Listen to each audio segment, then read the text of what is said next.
Christmas has been a tradition that has truly stood the test of time.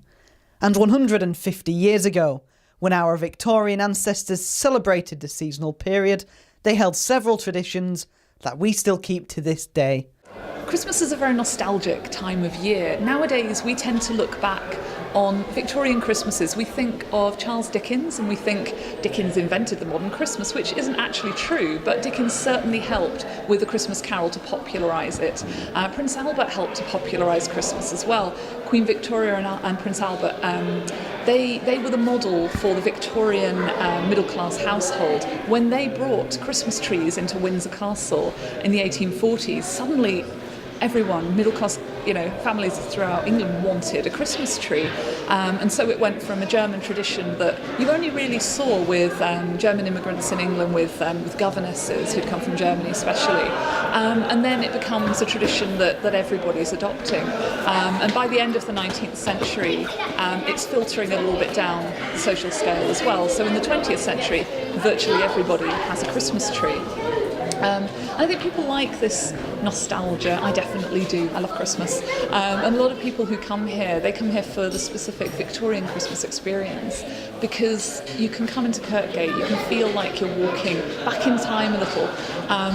We try with the displays that we put on and with the activities that are going on to give people a taste of what Christmas was like in the past, and to let them kind of experience a little bit of that nostalgia, with also putting in the historical accuracy, because a lot of things about historical Christmases can be quite surprising nowadays, but it's really interesting, I think, for people to find out about those. And it's not just a street covered in Christmas cheer, but also the shop windows. Over in our Victorian drapers, Leek and Thorpe, we have decked it out as they would have had it in the 1890s.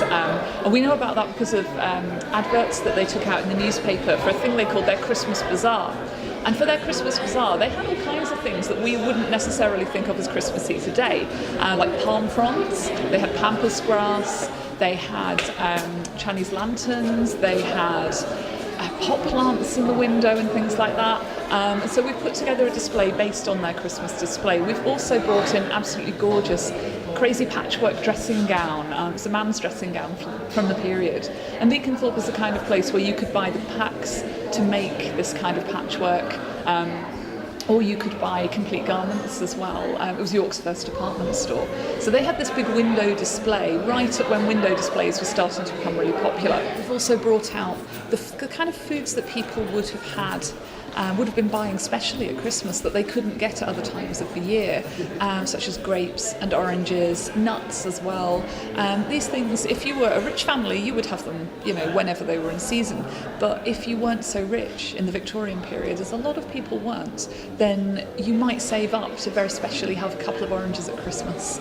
And you might have, say, a small bag of nuts at Christmas as well.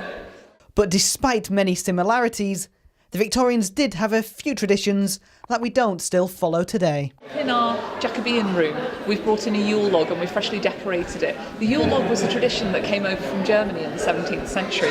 As a lot of our Christmas traditions, they do originate in Germany. And the Yule Log was a wonderful tradition because it's meant to be this rather large log that you bring in at Christmas to burn for as long as you possibly can, preferably for all 12 hours, on Christmas Day. That it's meant to burn for, but for longer if you can get it, and you save a little bit at the end of the year to light the next year's Yule Log with. Now, if you live out in the countryside and you have a large family, you would tow the Yule Log in. The men of the household would put ropes around it and tow it into the house, and the youngest child of the house would ride on the back of it, and they'd decorate it up with ribbons and sit it on display in the house for a while before it was burned.